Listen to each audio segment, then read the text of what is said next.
Getting to the NBA, Josh, because while we were away, the Los Angeles Clippers, doing a desperate Los Angeles franchise that's in the basement of Los Angeles, too.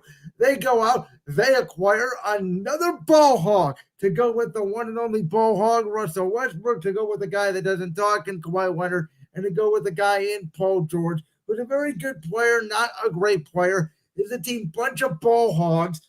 They're very small. This is not going to work. I can't wait to see James Harden and Russell Westbrook fighting for the ball in the backcourt again. I don't know who thought this was a good idea, and I love Coach Lou and what he's done with the Clippers, but it's like, why? This has disaster written all over. I'll give you an over-under of 3 months until Harden asks out again because it's not working out with the Clippers, just like it wasn't working out with the Sixers, just like it wasn't working out with the Nets, which I defended them on the Nets because Kyrie was a disaster case in Brooklyn. But nonetheless, you get my point. Yes. This move smells of desperation for the Clippers because they want as much star power on their team as they can, knowing that they're opening their own arena in a couple years, and they want to say, hey, look at us. We have Paul George. We have Kawhi Leonard. We have James Harden. We have Russell Westbrook. That's what this move signals to me. But think about what James Harden has done. He's forced his way out of Houston to get to Brooklyn, forced his way out of Brooklyn to get to Philadelphia. Now he's forced his way out of Philadelphia to get to the Clippers. He has burned so many bridges, it's not even funny. You're nice about it. I'm going to give the not PG version about it. Go ahead. James Harden got fat and quit his way out of Houston and ate Oreos until he demanded he got traded to Brooklyn. Then he said, Kyrie Irving's a freaking basket of knuckleheads. Get me the hell out of here. And Brooklyn said, we'll take Ben Simmons. And Brooklyn said, let's do it. And Philly said, thank you for taking that knucklehead. We'll take James Harden. So then James Harden decides, you know what? I don't like Doc Rivers as a coach. Let's fire him. And Daryl Morey says, yes, okay, I'll agree with you. We'll go get a new coach. And then Harden says, I want out anyway. And Joel Embiid's looking around going like, what the hell am I stuck with? I got Tyrese Maxey, but I ain't got nobody else really on this team. That's the version of James Harden. And now James Harden's gonna look around at this Clipper team and go, Russell Westbrook turns the ball over at 100 miles per hour about 8 times a night. Kawhi Leonard doesn't speak, and Paul George only plays about 50 games a year. What the hell am I doing here? And by the way, who on that team outside of Zubac is going to rebound? Also, who on that team is going to play defense? Because if Kawhi and Paul George are pretty good defenders. I mean, but Kawhi has suffered countless injuries, so he's not nearly the same defender he was. I'm Kawhi Leonard. I am a robot. When I play, I make every single shot, but I only play about 10 games per year. Are you sure you're not Anthony Davis? Well, at least Anthony Davis has a personality and doesn't drive a 90s truck. Fair enough. But him and Kawhi have the same issue. But anyway, talking about James Harden, I mean, he's still going to get into the Hall of Fame because he's just that great of a player. Are you kidding? So here we go. How does James Harden deserve to be a Hall of Famer? The basketball Hall of Fame, they think Russell Westbrook's the Hall of Famer. What have these guys ever done to be the Hall of Fame? They're not winning players. They're stat machines. They're not. James Harden is not a winning player. I'm sorry, a great player. He's one of the best offensive players we've ever seen. He didn't put a look at defense in 15 years. Hey, I'm not saying he should go to the Hall of Fame. You just know. You said he deserved to go in the Hall of Fame. Those were your words. Let me rephrase that. He's going to end up in the Hall of Fame, whether he deserves to or not. Let me Let me Well, say it yeah, like that. he is because everybody is going to end up in the Basketball Hall of Fame. Can we talk about the man that I really want to talk about? Somebody who pretty much already has his name etched in the Basketball Hall of Fame if he gets healthy. That being Victor Wembanyama. I called this man 3 years out. I said, everybody in the world, go on YouTube. Look up this man's highlights from France. He's Giannis Antetokounmpo with a three-pointer at age 19 that it took Giannis 7 years to develop. Victor Wembanyama has turned Greg Popovich's old Spurs, old broccoli Spurs, back into entertainment again. He's scoring 38 points a night with Kevin Durant next to him on the damn floor. This man is arguably a top 10, top 15 player in the NBA right now. And he's got a kid's body. And he's 19 years old. And he's dominating games more than LeBron did at age 19 when he came in for the Cavs.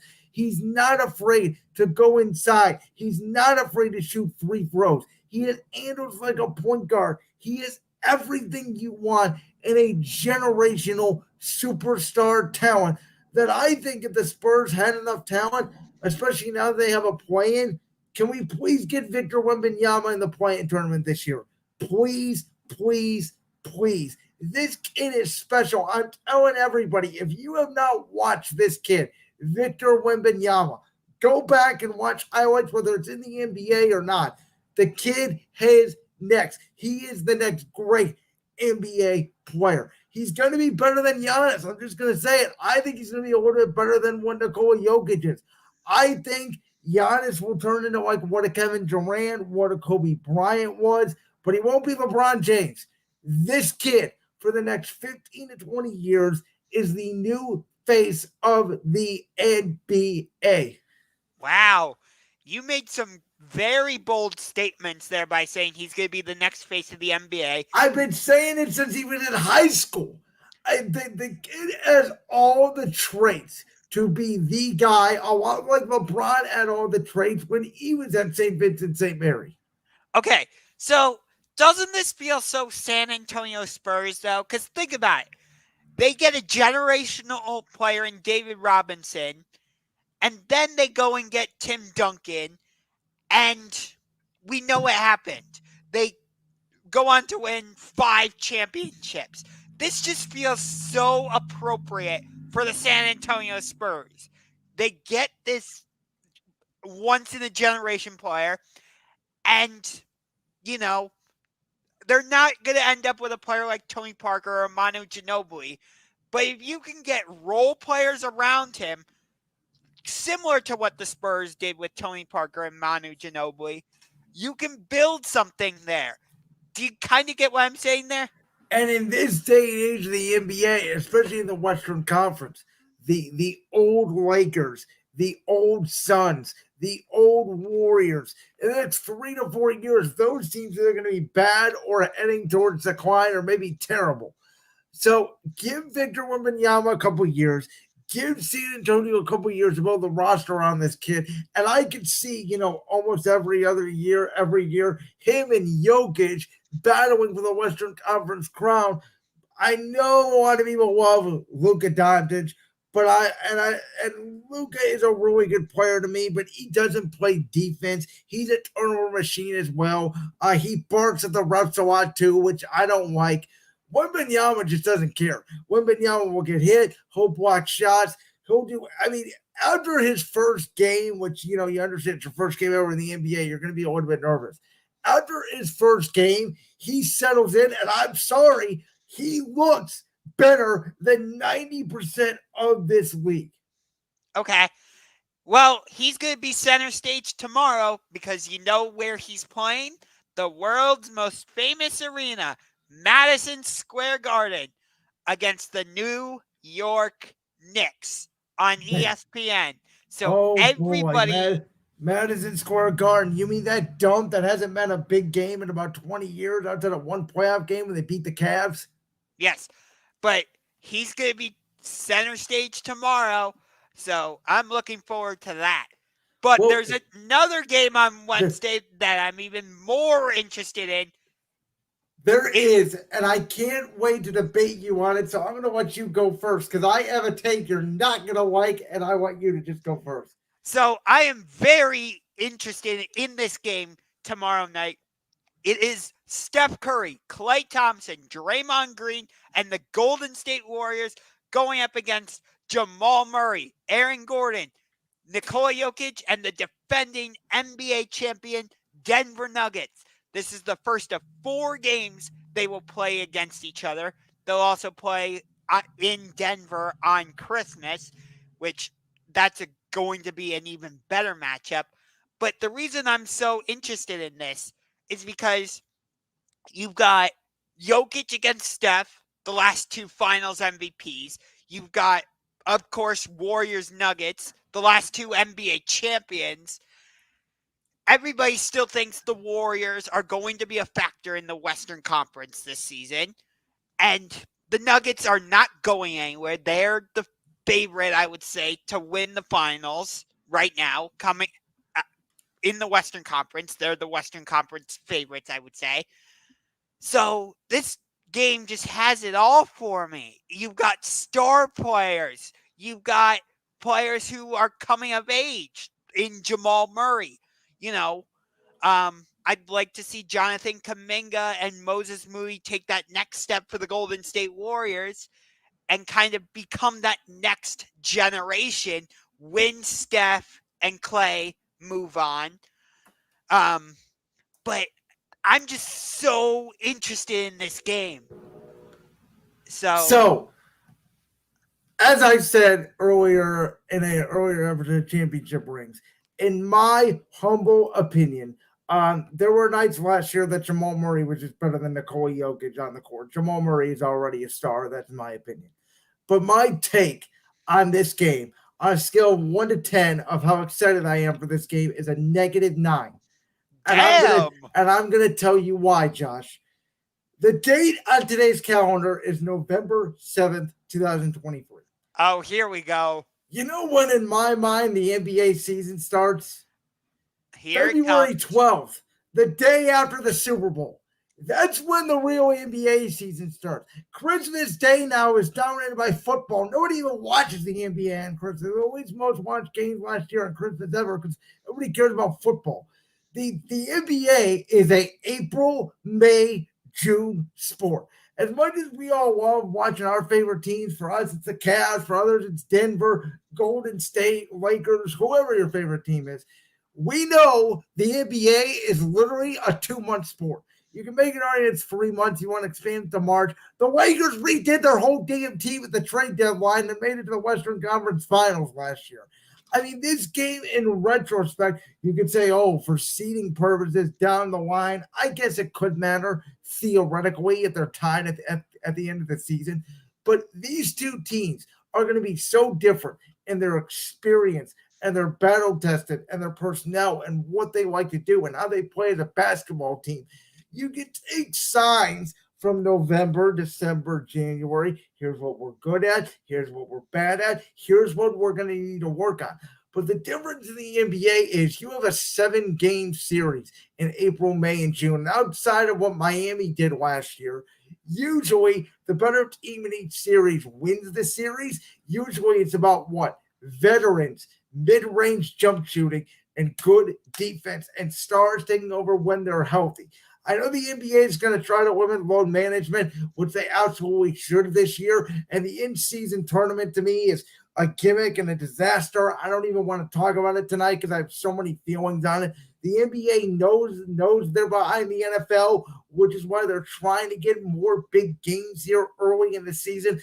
But 4 or 5 months down the line, no one's even going to remember that this game even took place in November.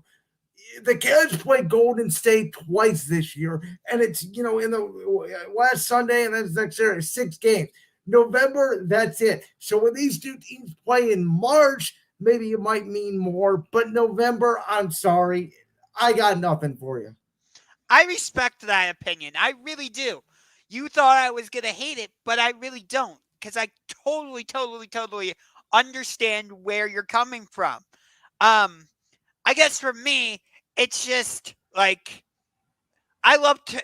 from one of the things that I love about sports in general is creating my own storylines um, for, for games, whether like it's storylines that are already there or if it's Timberwolves Cavaliers, for example, seeing Carl Anthony Towns and Rudy Gobert go up against Evan Mobley and Jared Allen, you know, or Yeah, there's definitely interesting matches within the game. For me, when you look at earlier in the NBA season, like we talked about Victor Wembanyama, James Harden, it's more about the game by game basis. It's more about the long term storyline as opposed to when we get into March around March Madness time, when we get past the trade deadline.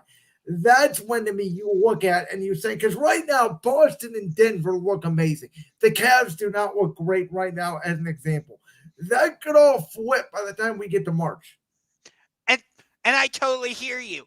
But to still get this early season matchup of the last two NBA champions, two teams that we expect to be there towards the end of the season in the Western Conference playoffs, it's a good measuring stick game, if nothing else. Like, you get to see where you stack up against another team you could see in the Western Conference Finals.